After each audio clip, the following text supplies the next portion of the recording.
Hello YouTube, Robin Hood Bricks here, and welcome to another Fairground for Monday, as promised.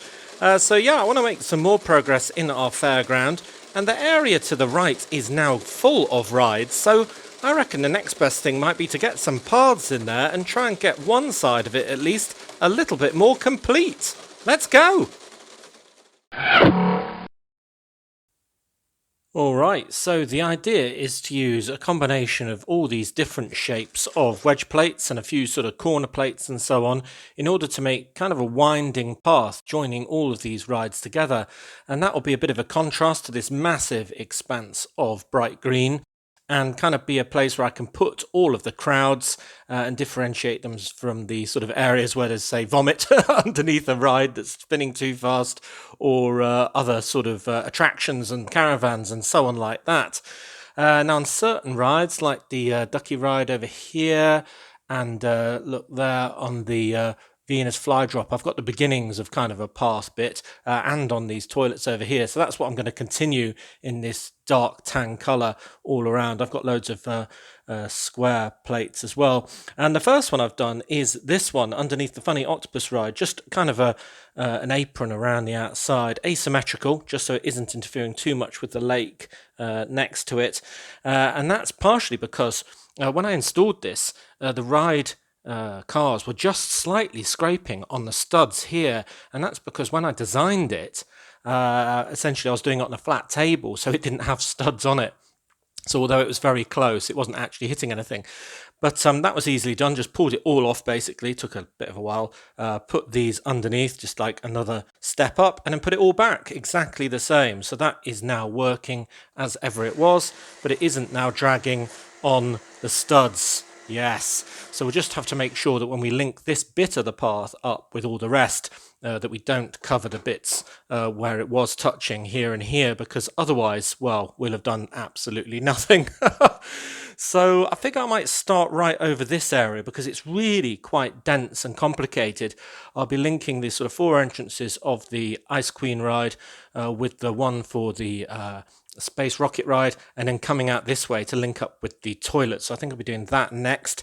It strikes me it is a bit of a shame that I used dark tan for all of the edging over here, but it's what I had at the time. Maybe it would have been better using normal tan and then would have a contrast, but as long as I keep the path slightly away from the edge of the lake for the Pirate Coaster, then we should be all right, and that's why I've not got any closer than I need to on this side, just we've got that band of green.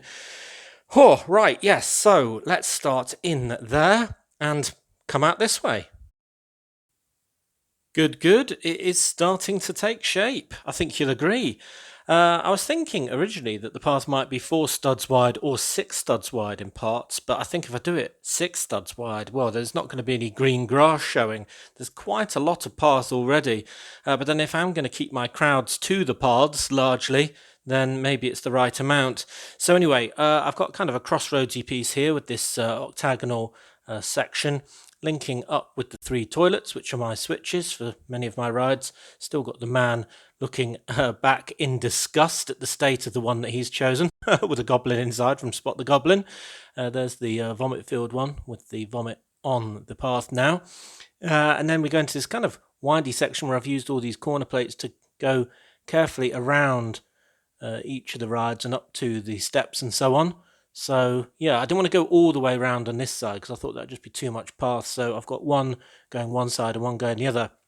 And I'll probably put something at the end here, something small like a vendor, maybe for candy floss or something like that. I mean, I've even got things like this strong man just as a little side attraction. I mean, I could really easily put him there. I mean, that looks quite good actually. In fact, I really like that. The perspective and the height goes really well for the space that is there, hiding up some of the back of the bank, though I think the bank's going to be moving in the long term anyway. Cool. So then another thing I thought was on this octagon kind of crossroads, I might put a pair of my maps. These are the parts that come with the wonderful red coaster back here, but I've been buying them whenever I've seen them on Bricks and Pieces, so I can afford to put them in 2 pairs, I think. So if I do them back to back here on this crossroads for this half of the fairground, people won't be able to get lost very easily when they can see this on either side. So I think that'll be good. Right, so the next section I'm going to have coming off this way to link up with the Ninjago ride here. And then I might approach this ride from this angle where we've got the higher end, so we won't have the cars scraping the ground again. See how that looks. And then, well, we've got so many more to link up with as well. Not to forget the pirate ride even down here, the roller coaster. That we need to link up with as well. So by the end, we're going to have a lot of pathways. Cool. All right, well, there's the next bit done. Going past the front of the Ninjago ride. And I've also started a bit down here at the beginning of the pirate roller coaster, linking up with the octopus ride. And that will go towards our chair ride, which also has dark tan on the top. So I might have to change that colour out so it doesn't totally blend in when we do these high angle shots. And then going down a bit low, I've just started thinking about where I want it next to the dodgems. I don't want it completely surrounded. I do like the green as well, but I probably will kind of circle the chair ride. So I'll probably link up this with this and continue it all the way kind of around the back. And it's quite interesting to get these diagonal paths in. They're just made of a pair of wedge plates or sort of wing shaped pieces, if you think of it that way. I've got 12 by 3 ones which can go in pairs to make these long diagonals. Got 6 by 3 ones that make a thing like that, and then we've got 8 by 3 ones that make a shape like that. Or you can even combine them in an uneven way, kind of an 8 with a 6 and then a 6 with an 8 to make all sorts of different sort of funny shapes. But yeah, makes it look a bit more natural rather than too symmetrical. That bit's a bit symmetrical, but yeah, you get the idea. I like the look of it. It looks good as a contrast. Anyway, when it's full of people, you really won't be able to see so much of that dark tan. Cool, so I'm liking that. I'm going to continue, and I just want to check that this bit isn't hitting on the ride when it goes around. No, that seems fine. All 3 in that section unencumbered. You may remember at the end of the last time we were in a fairground, I had these on plates. I managed to transfer them using the 3-4-5 triangle method onto the green plates, so they're only actually attached at the under those columns, but that's fine. So it's secure enough. Cool. Well, weirdly, I'm quite enjoying this job of laying all these paths. Don't quite know why, but it's quite calming. Just planning ahead.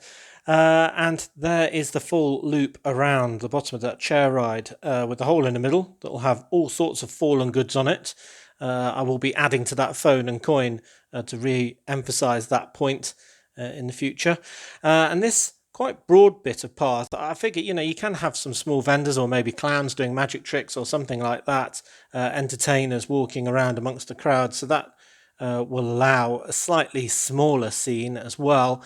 So then I figure I'll have this path continuing up here, where it'll meet with that, maybe in another one of these crossroads sort of octagon pieces. And then it can continue up the side of the Ninjago ride to there, where we've got our corner or diagonal based ticket office for the big roller coaster. And that's where the idea for all of these dark tan paths came about, because there's loads in there already linking that office up with the entry area for the roller coaster, of course. And all of the gaps are filled with interesting plants and scenes and like that juice bar there. And that's exactly how I'm planning to do mine for the rest of the fairgrounds. So yeah, there's going to be a lot more density in all of this. And I was just working out how I could dovetail with the existing tiles that are actually underneath this ticket and photo booth. And I think what I'm going to have to do in order to make it work and not have any little gaps is actually remove a little set of pieces there and there, just to allow me to get these 90-degree wedge plates in.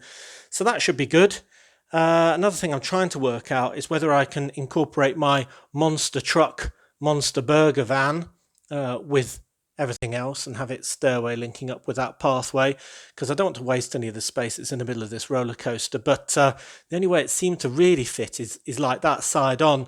So I think I might have to rebuild this so the front is facing us so we can enjoy that, and the opening hatch is still on that side. So that'll be a kind of 90-degree turn rebuild, or rather a mirror rebuild, I suppose, won't it?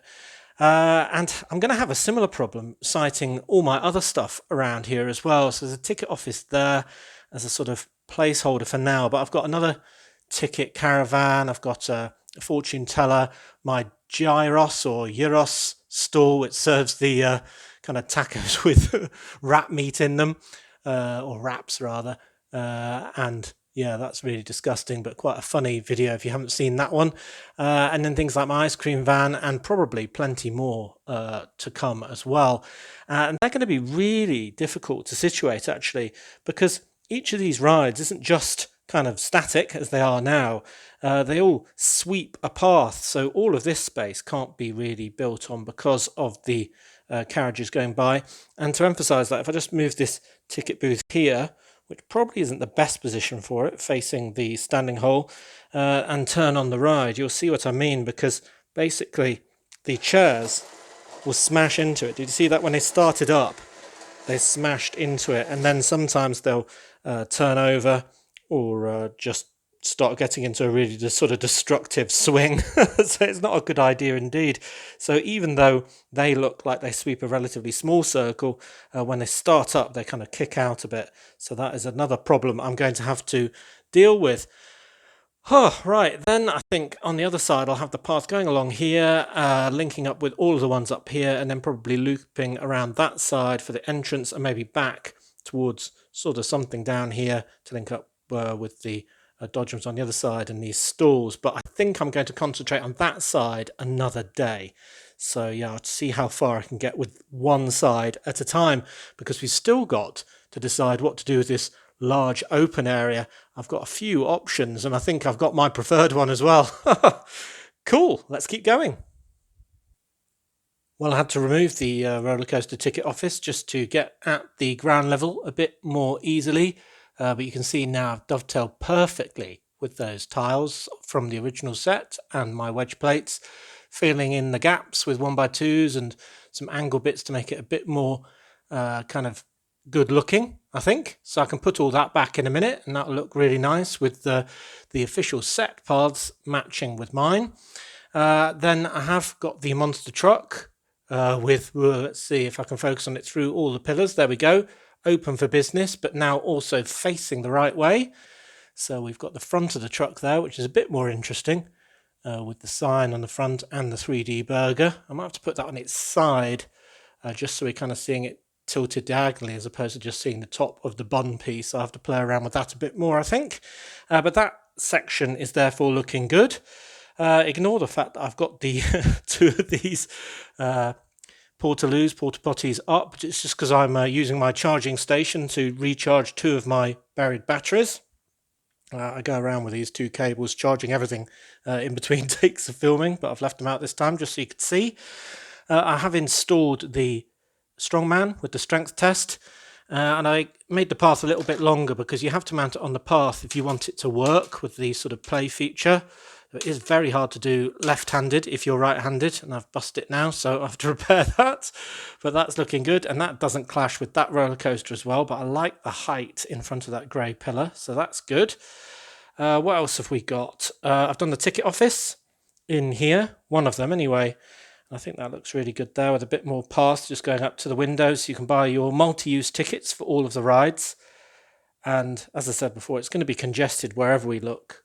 And wherever we go, wherever we put anything, and it's going to be harder to film as well, because as soon as you look at something in the foreground, the camera focuses on that as opposed to looking as your eye would through the gaps at the more interesting things. So anyway, that's nice with that bright orange colour in there, and we'll get the other one, well, a suitable distance away. And then I was thinking next I was probably going to try and install my fortune teller. And I think I'm going to remove the power functions light, just because there's only one light being used here. And if you watch her crystal ball, it does that. Is that worth it? I'm not so sure. And the thing is, I kind of want to replace it for the happy face, sad face crystal ball that came with the friend set that had the fortune teller in it. And if I do that, it lights up even less, because that's an opaque piece. It's glow in the dark, so it still will have some sort of effect. So yeah, I think I'll pull out the power functions on that and just place it in position. And I'm thinking for this side, well, there's very few places I can actually go now. So I don't think it's going to fit in there. So I'm going to try and put it in here and maybe move this little scene with the pirate pointing out the height requirement for this ride and the disappointed boy to, well, wherever else it will fit, quite frankly. So, yeah, I'll try that next. But wow, it's starting to get very dense indeed. These wires are going to knock everything down when it's really full. Well, I've not just put in the fortune teller now, I've put in all sorts of stuff to make this scene packed and stacked. But this is nowhere near enough packed and stacked for me. When it's finished, it'll be even more busy than this by quite a long way. But I have added a lot more vendors and people going around their daily business. So let's start this corner. We've got a chap coming off the pirate ride, sweating but happy. Somebody who's unhappy at not being able to go on the same ride. There's Madame Zelda in her tent without the power function, but with the friend's happy face in the crystal ball and her accompaniment, her security from Dwayne or something like that, I think we called him. Then we've got a man considering his fortune, carrying a goldfish in a bowl or in a bag. Guy with a ticket, a very happy newly bought cotton candy or candy floss there from the candy floss seller behind, and it took a real while to position this umbrella in a position that wouldn't be hit by these or these. It's about the only position it will go, and I had to lower it a little, but yeah, I think it's worth keeping there because of the pink goodness. A couple of tables there, somebody waiting for some tickets, somebody absolutely running for their favourite ride. You know, when you look at the Dodgems and you see that one car is available and you think, yes, that car will be mine. I will be getting in that in a second. So that's what he's thinking. And then somebody who's not quite as impressed with the chair ride, who thinks you wouldn't get me on that for any amount of money. Yep, he's like, ugh, golly, yuck. Now, I haven't put down the Euros stand yet with its supply of rats out the back for when they run out of city meat or tasty meat, as it says on the end. But I think I'm going to put it there. It's kind of a good break before the next big thing. And I've got that path finished up to there, so that's good. But I haven't installed it just yet because I think I am going to have to take up some of these plates in due course next time, probably. So, yeah, that is just a placeholder for now. Then we've got somebody who's come off the roller coaster ride, though it can't have been the big one because there's the height board behind that, so it must have been a different ride, but he's feeling very queasy indeed. Then we've got an Ninjago ride with a coffee cellar there, somebody enjoying a large mega burger from the Monster Burger truck, somebody who's got some popcorn and is also, what do you think, not impressed with the Funny Octopus ride or just in awe of it?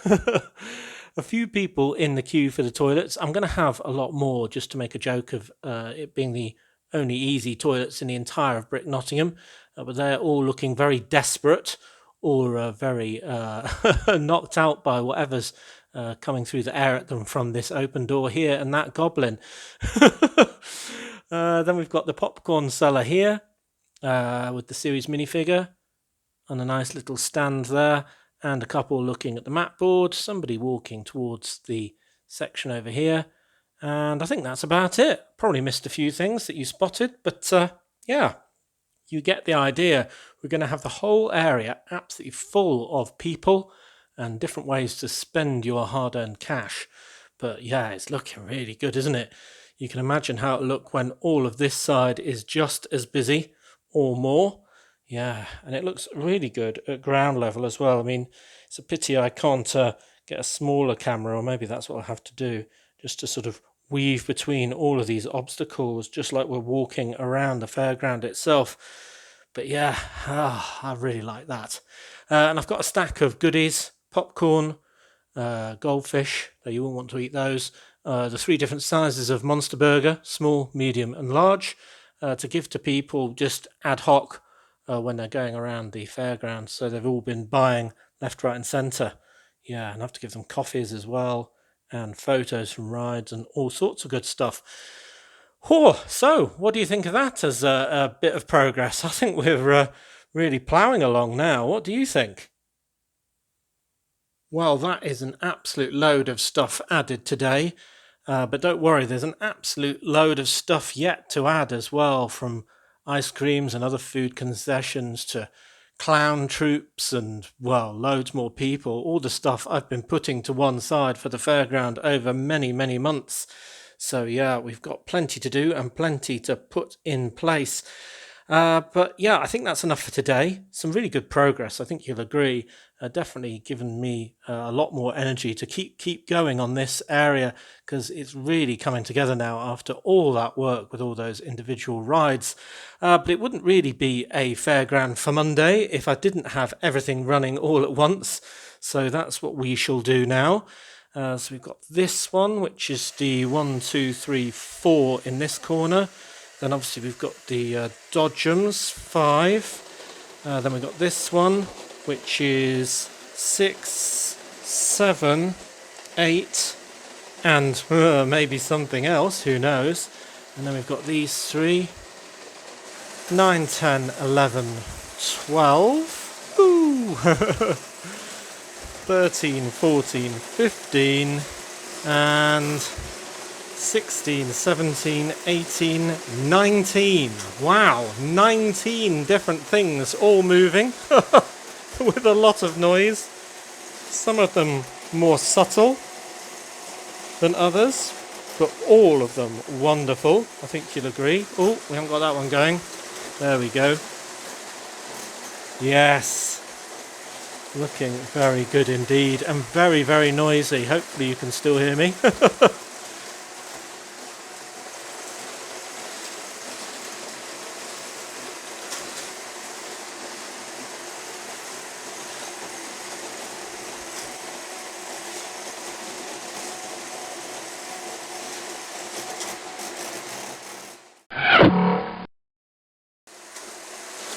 So as always, thank you very much for watching. It is appreciated. Do remember to like, comment and subscribe for more awesome LEGO videos. And if you value this channel, there are many ways in which you can support it. Do check out the links in the description below. And next time on Robin Hood Bricks, well, it will be a Wednesday, so we'll be doing yet another brick haul. Goodness knows what number we're up to now. And then on Friday, we'll do something else, maybe in the deep sea cabinet. Woo!